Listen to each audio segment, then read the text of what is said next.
Supreme court से मिली जीत को एक अध्यादेश ने हार में बदल दिया। अरविंद केजरीवाल के लिए इस हार को फिर से जीत में बदल पाना बेहद मुश्किल है, लेकिन हर संभव रास्ते के लिए हाथ पैर मार रहे केजरीवाल ने बैठे बैठे ये सोच लिया कि वो मोदी सरकार को इस अध्यादेश को कानून बनाने से रोक सकते हैं, और वह भी संसद में। लोकसभा में तो ऐसा कर पाना विपक्ष के लिए मुमकिन है नहीं। ऐसे में नीतीश कुमार के साथ बैठकर ये रास्ता निकाला कि बीजेपी को कानून बनाने से राज्यसभा में रोका जा सकता है, इसलिए कि बीजेपी और एनडीए के पास राज्यसभा में बहुमत नहीं है। नीतीश कुमार ने केजरीवाल को सहयोग देने का वादा तो कर लिया, लेकिन सवाल ये है कि क्या वे कांग्रेस को इसके लिए तैयार कर पाएंगे? क्या कांग्रेस खुलकर केजरीवाल के साथ जाएगी? केजरीवाल ने कहा कि विपक्ष को एकजुट होकर केंद्र की बीजेपी सरकार के इस तानाशाही अध्यादेश को संसद में हराना होगा।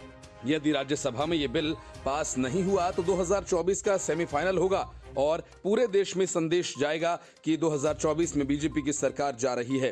केजरीवाल इस मुद्दे पर दूसरे दलों का समर्थन पाने के लिए उनसे मुलाकात भी करेंगे। संख्या के हिसाब से देखा जाए तो एनडीए के पास लोकसभा में बहुमत है, लेकिन राज्यसभा में बहुमत से करीब 10 सीटें कम हैं। इनमें भी 2 मनोनीत सदस्यों की सीट खाली है। अगर बीजेपी इसे भर देती है तो सिर्फ 8 सांसदों की जरूरत पड़ेगी, और इस कमी को बीजेडी और वाईएसआर कांग्रेस के जरिए वे आसानी से पूरा कर लेंगे। इसलिए विपक्ष केजरीवाल के साथ जाकर अपनी किरकिरी कराने से बचना चाहेगा।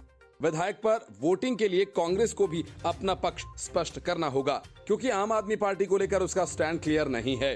केजरीवाल की पार्टी से पूरी तरह कांग्रेस दूरी बनाएगी या उसका साथ देगी, ये स्पष्ट नहीं है। लेकिन केजरीवाल अपना समर्थन जुटाओ अभियान शुरू करने जा रहे हैं। सबसे पहले वे ममता बनर्जी से मिलेंगे, उसके बाद वे मुंबई जाकर 2 दिन तक अपनी गोटियां सेट करेंगे। लेकिन हकीकत है कि जिस तरह नीतीश कुमार का एकजुटता अभियान अधर में फंसा है, उसी तरह केजरीवाल का खेल भी अगर मगर में फंसता नजर आ रहा है, क्योंकि इसके लिए उन्हें कांग्रेस का पूर्ण समर्थन चाहिए, और कांग्रेस अगर तैयार हो भी गई होगी तो इसके लिए केजरीवाल को कड़े सौदेबाजी से गुजरना होगा। दिल्ली और केंद्र का झगड़ा पुराना है, और इसी झगड़े को लेकर केंद्र सरकार की ओर से 2021 में NCT of Delhi amendment bill लाया गया, और ये संसद में पास हो भी गया। और इस एक्ट के तहत ये था कि दिल्ली सरकार को अपने हर बड़े फैसले पर दिल्ली के उपराज्यपाल की राय लेनी होगी। दिल्ली विधानसभा के बनाए गए किसी भी कानून में सरकार से मतलब एलजी से होगा। एलजी को सभी निर्णयों, प्रस्तावों और एजेंडे की जानकारी देनी थी।